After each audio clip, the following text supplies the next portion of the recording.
What's up, lemon heads? Welcome back to another episode of From the Yellow Chair. I'm Emily, and I'm so excited to talk to our special guest today.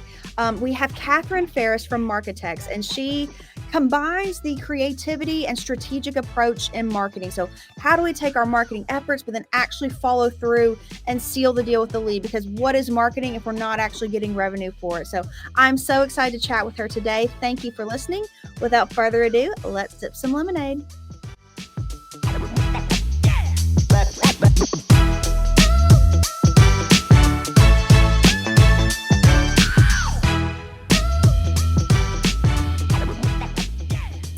So, hi, Kathrine. Welcome. How are you? Hi, Emily. I'm well. Thank you for having me. Good. So excited to have you. So, why don't you tell our listeners a little bit about you and your company? Sure. I own MarkeTecs, and we have been a marketing agency for about 16 years. We help a lot of online entrepreneurs, coaches, and consultants. However, we have crossed over several times into assisting a few construction companies locally and a yard service company recently, which was a lot of fun, retractable screens and things like that I got to learn all kinds of stuff about. That's awesome. So, what has been what do you think has been the biggest impact in the change in marketing? So you've been doing this a long time, like you said, 16 years. And when you got started, it was definitely not the same as where it is today. What do you think has been the biggest shift, or maybe one of the shifts that you're most excited about? Well, I think both of the answers to that question is the same, technology. Mm, Uh, I think I originally got started doing what I'm doing because I love technology, and the blend of the technical and the creative side is really just kind of where my passion lied. I have always had a really good aptitude for tech, but mhm. I also just like I don't know, making things come together even within tech. Like I think of it kind of like architecture, how it's both beautiful and technical, right? And that's kind of how I see marketing. No, for sure. It's definitely that blend. And even when you talk with different marketers, you can tell like some of them definitely have a more strategic mind and like the numbers, the analytics, and like how do we push and pull this budget and is it getting the ROI that we want? And then there's other marketers that are totally the creative side of it. Like Oh this yeah. would be a fantastic idea. And like, maybe we don't know how to do the execution or like the fault, but like it's a great idea. And like it's super Mhm. creative. And so marketing does have those two worlds. And so you really try to specialize and bring those 2 together, right? 100%. Yeah, it's really it's been such an interesting journey in that too, because the tech in, 16 years has just come leaps and bounds. I mean, when I first started, things like MailChimp were revolutionary. I was so afraid of WordPress when we first started building websites, and now I think of some of the stuff we're using now, some of the complicated systems or automations and integrations that we're into now. And that's, I mean, every company out there could have an amazing back end system fully scaled that could take them from one client to 1,000 clients. You couldn't say that 15 years ago. 15 years ago, that was big money. Sure. Or you had to have a team of 1,000 people to Yeah. do it for you. Like, it's so manual and it required so much human effort and manpower to do some of the things that we're now able to do a lot more volume with technology through automations and different systems that we can build now, right? Absolutely. I mean, even my team has scaled down just in the last couple of years. I mean, we were a team of, at probably at the height, a team of 10, and now we're doing the same amount of work with 5. So, I mean, and we do it all day long on tech. So, Yeah. And that can be scary to some people, but how do you see it as a benefit to being able to do more or the same with fewer people? I mean, I think I've always valued efficiency, and that's kind of how I see this, is I see it as us becoming more efficient, us being able to do more with less. I don't necessarily see that as a bad thing. I think it's been a somewhat natural attrition as well. It's never been us letting anybody go. It's just kind of been that natural feel. And I think every business owner can really relate to that fact of like, okay, there's now a new widget out that does the job of 2 people instead of, and it's just kind of how things work. No, for sure, for sure. Okay, so let's go back. We kind of got started of okay, marketing is marrying these two, the Mm. creativity and the technological side. So let's talk a little bit about the creativity. So what has been maybe one of your favorite creative marketing campaigns, or maybe something that you guys have been able to do for your clients that you feel is like, that's pretty creative. Like, hey, we're pretty proud of this one. Share a little bit about that. So maybe we might could get some inspiration from that. Yeah, one that came to mind was actually during COVID, where we had a client that 90% of her business was actually public speaking in person, right? Doing things live, having to be there in front of her audience. And I think a lot of people can relate to that, having to be That in had person. to change. Yes. And right before COVID, I don't know, call it foresight, call it whatever you want. Right before COVID, we had this sort of aha of like, all right, you're reaching X number of people live and in person. What if we put together something for all those people that can't make it to a conference? We put together some sort of online version of your material for people that just can't make it live, and we discount it, right? Mhm. And it's kind of that like DIY type theme, like the people that are trying to DIY something. And so we started building this out. And this was, I want to say like December 2019, we started with this idea. And then in March, COVID exploded. Everything shut down in the US, sort of end of February and in March. And we were like, oh my gosh, we have the perfect pivot. Right. And I think that's what everybody looks for is like when something goes awry, do you have that pivot? Do you have that, oh, we know exactly what to do next? And in this case, we did, and it was brilliant. We had to change a little bit of the marketing language because it now became, instead of our backup plan, it became our front and center. But it was so easy to do to just say, like, oh, we're re-envisioning how you think about these things. And this is what the whole campaign became because the whole world changed. Well, and that's so cool that your minds were even thinking in that way. Like, so I'm sure you guys weren't planning this of like, we should Yeah. get this prepared because there's going to be this virus that comes up. No, but a lot of people can't travel to all these events, whether it's Mhm. because of an expense thing, but then also it might just be not the right dates and stuff. So how Right. could your client of this speaker get her message to out to a lot more people and at a lot more affordable way, like you said, just efficiency way, so she can get her message out to so many more people in quarters of the time probably. Mhm. And I'm sure is that innovation that got you even focusing on that path, and then COVID just happened to be it also worked for that too, but it was that innovation and how can we change this and imagine it for the future, right? That got you Oh, thinking of something absolutely, different. yeah. Well, and just a missed marketing opportunity is Mhm. really what sort of brought it up was it's like, okay, we have all of these events that you're speaking at, and this is brilliant. But how much of the market is that? Is that 10% of your potential audience? How do we reach the other 90%? That's really, I think, where the idea even came from, was just trying to reach more of a market audience. And so then it's mushroomed, and then it just ended up being perfect timing. So then what did you guys do to reach that other 90% of the audience? Like, what were some of the actual Hmm. tangibles and tactics that you implemented to reach this whole new audience? Yeah, so in this particular case, again, she was a public speaker. So we had these speaking topics and we had these whole scripts of hers. And so we turned it into online marketing and online content. So online courses, online agendas, different things that people could download, worksheets and workbooks, and just turned it into a whole online presence for her. And so that way people were able to get it sort of, again, DIY. They could get it on their own. And then because of the shift in all of her conferences getting canceled, we also did online live events to sort of replace those in-person events, which we weren't necessarily planning originally. We were planning on it mostly being DIY type stuff. But with the live and then keeping the recordings after, and you see it a lot now, and you see it a lot since COVID, where people will do a webinar or something, and maybe it's a free webinar, but if you want the recording, you have to pay $7 or whatever it might be. That was sort of the concept that we had ahead of the game, I would say. Very cool. Love it. Mhm. And then how did you guys the creativity there and how to pivot and how to reach these other markets and stuff. But then like what is your guys' follow through? Or like how do you implement technology at this point to further maximize those marketing efforts?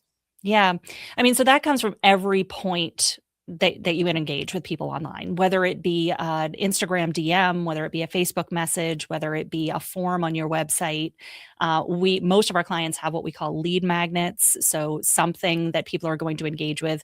9 times out of 10, if somebody goes to your website, they're not going to just sign up for your newsletter. Like you're not probably that interesting. If you are, kudos to you. But 9 times out of 10, it doesn't happen. There has to be something to entice them, Some whether it's value that they're going to get. yes, there has to be, if you were selling clothes, it would be 20% off or free shipping. We've Mhm. all seen that. And that little widget that pops up that says Spin free the shipping. wheel. Yes, exactly. So that little thing that pops up that says free shipping, put in your email address, that's the stuff that we build. And then there's a whole back end system around that because if they put in their email address and then don't get the email with the code for free shipping, guess what? They're never coming back. Mhm. So all of that stuff does need to be built out on the back end, and it all needs to be the same across platforms. So on your Facebook page, if you have 20% off in your Facebook header, it needs to work the same way. Same thing with Instagram if you're putting messages out there. And this is where having sort of an all-in-one system can be really helpful, and these systems have become super affordable. And this is what we build. So we build these systems that all the places, all the landing pages, all the websites, all the outreach says the same thing, and it all comes back to one automated workflow so that when somebody puts their contact information, they get that message. They get that 20% off. They get that booking link to get a free consultation. They get whatever it is that you promised them. Download all of our materials about the best stone for your walkway, whatever it is, right? And so they get those details and then they get follow up after that. So you can say, okay, wait 24 hours and now send them this message. Wait 3 days and now send them this message. And it's a whole nurture campaign. And that's all very typical. Like in our world of marketing, that would be baseline. Like everybody should have that in my mind. They should have that core lead magnet, that pain point solver, and then they should have a nurture campaign after it. Yeah, and, kinda going back to that efficiency thing, and we're talking about, how by implementing technology, and kinda remove some of those human elements is, like, you also remove a lot of errors, and then also making sure that all of the pieces get done. So, like, if you had physical humans that were responsible for telling everyone, "Okay, you get 20% off," or "You get free shipping," but then, like, "Oh, well, so and so forgot, and they told them 15% off," Oh, yeah. or 5% off, or, "Hey, we've instructed them on this nurture campaign, so, like, we want them to send an email immediately and then 8 hours and then 24, whatever it might be. Well, like, oh yeah, I forgot that one, or I got busy, or, my kid got sick, to where it leaves lots of holes that could happen and like bits and pieces might be happening, but like not everything is firing on all cylinders or in the same manner. So when you take the time to invest in these systems and processes and automations, it ensures that everything is consistent. I mean, that everything happens the same way every single time. Absolutely. I couldn't have said that better. That is for sure. I was like, there is no way I'm gonna have a real person sitting on the back end tracking how long someone's been here and when they gave us their email and let's send another message out in 3 days. There's such a better way to do that. Yeah. Well, and then it also just creates human capacity to do the things that humans can do better, like that creativity aspect or that dreaming big or that like when you do need that personal face-to-face interaction, or real phone call interaction and stuff that let them focus on that where we can alleviate some of these other things that still have to get done that are still crucial to our business, but that can be automated through technology. Yeah, and we're even getting to the point where some of the stuff you just mentioned can be automated through technology. So, building AI chatbots and voice AI agents, this is all almost mainstream. Yeah. I mean, and we were chatting a little bit before, like you're implementing some new things that are very creative and forward thinking with AI, right? I am. Yeah, I was saying my weekend project this past weekend was creating my own AI clone to Which help me sounds with scary, content. possibly might sound scary, like freak some people out, but it could also be very beneficial. So tell us a little bit about this AI clone. Yeah. So, I mean, so AI voice and AI chat are different than what I'm talking about here. Like AI voice and chat would be somebody goes to your website, calls your phone number, and and we always very clearly say this is, Sarah, so and so's AI agent or whatever. Like we're not trying to trick anybody here, just to be clear, right? And they can answer questions about your business from a knowledge base that you've uploaded. So that's like the AI voice and AI chat stuff. Mhm. What I'm talking about is an actual like AI version of me that looks like me, talks like me, pretends to be me. I still disclose that it's AI, but pretends to be me. And all I have to do is give this AI a script of what I want it to say, and the videos are created. I don't have to actually sit in front of the camera and create that content. So saves you a ton of time. Oh, yeah. Oh, yeah. And then what is the main thing for women that you mentioned? I was saying for us women, one of the biggest reasons that we don't get in front of the camera quite often is I didn't do my hair and makeup, right? Yes, yes. It seems probably silly, especially to some men, because they just throw the camera on and they don't think about it. You know, their Carhartts and their baseball hat, and it doesn't matter to them. But we tend to be a little more self-conscious, not all of us, but a lot of us. And it can actually be something that holds us back from creating content that's super valuable. So this is sort of breaks down that excuse. Yeah, do your hair and makeup one time, and Mhm. then you can tell it to, generate all the information that you want it to do in a cool video way. So, wow, Absolutely. that is super interesting. So, okay, if you're putting out all this content and you're trying to, position yourself as the authority in the space and putting out content that people want, like that they can find value in, but then Mhm. like what are some of the specifics of how you actually do those follow-ups? And like, there can be like all these different systems. And like that's I think what sometimes gets overwhelming to people is like, well, I gotta go over here and on social media, and then I gotta go over here and like in my email, and like I told someone else this. So like putting all of those things together can be one of the main challenging parts. And again, where those holes happen. Yeah. How would you address and maybe have some solutions for that? So my number one solution, especially recently, and I will say that this has shifted over the years, right? I've had favorite platforms many different times. But starting in like 2023, 2024 especially, the number one platform for me has become HighLevel. Mm, And I actually have devoted a good portion of my business at this point to training people on HighLevel and teaching about HighLevel. I sort of kicked up my YouTube channel this year. I've been doing weekly tutorial videos specifically on HighLevel. wow. And it is an all in one platform. And I would say it's the first all in one platform that I've ever chosen to get behind. And I really learned it because clients came to me asking for it. Mm, And so we have retainer clients that have been with us for over 10 years, right? And I had one come to me and go, "Hey, have you heard of HighLevel?" And I'm like, "No, it's one of those all-in-ones. I don't love those all-in-ones." They always fail at something, right. right? They're the jack of all trades, the master of none. Exactly, exactly. And I was like, "I don't think so." But this was a very tech savvy client. So when she said, "You need to look into it," I listened. Because I mean, we have like really close relationships with our clients and we're very honest about everything and all of this. So I'm like, "All right, I'll take a look." She goes, "Because I'm switching and you're going to learn it." And I was like, Hey, "Okay."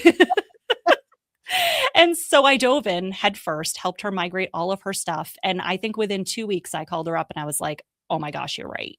mm, Like, this is awesome." She's like, "I told you," and it was and so then sort of by the end of 2024, we actually like right after she called me, I had 2 other clients call me and go, "Have you heard of HighLevel?" And I was like, "Surprisingly, yes, let's talk." funny you And say we that. Right, and it's sort of like another one of those kismet moments, if you will, right? And so we migrated 2 more, and then I think I had 3 more clients come to me at the end of, like or beginning of December, "Have you heard of HighLevel?" And I said, "Okay, give me a minute because I gotta do something different with this." Because one of the things that HighLevel actually allows you to do is what they call white labeling, and Mhm. so as an agency, I can actually take the base HighLevel platform and pre-build everything I recommend, and then give that to my clients. And so when I realized that, that was when I was like, "Okay, I wanna take this and do something sort of bigger and better with it." Not just keep migrating people to HighLevel, but actually take them and build stuff specific for them that I can kind of use as templates, if you would. Well, and to maximize all the capabilities that it has, because again, sometimes it can be daunting Yes. to take advantage of all the features. It's like when you buy the Cadillac, but you only needed the features of the Honda, or you're not getting all the bells and whistles that could be, just because it's too Right. daunting. Plus it streamlines what we're building. If I Mm, can start somebody out in an account that already has 15 templates and we just have to put their name in, how much faster is that than having to build everything from scratch? And that was sure. sort of what I realized. So that is what we shifted to in 2025. We started at the end of December, beginning of January, we launched for our clients first was what we call MarkeTecs Engine. And it is our version of HighLevel. And Mm. so that's really been our focus this year, just like any other company, we had to pivot, right? And so that's been our focus this year is really talking about HighLevel, talking about MarkeTecs Engine, digging into just this better way of keeping everything all in one place. And we did. I mean, I have so many clients that have literally gotten rid of 5 programs and gone down to 1.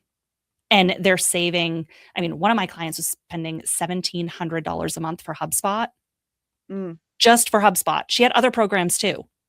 And now she's spending $300 a month for HighLevel, and it does more than HubSpot did. wow.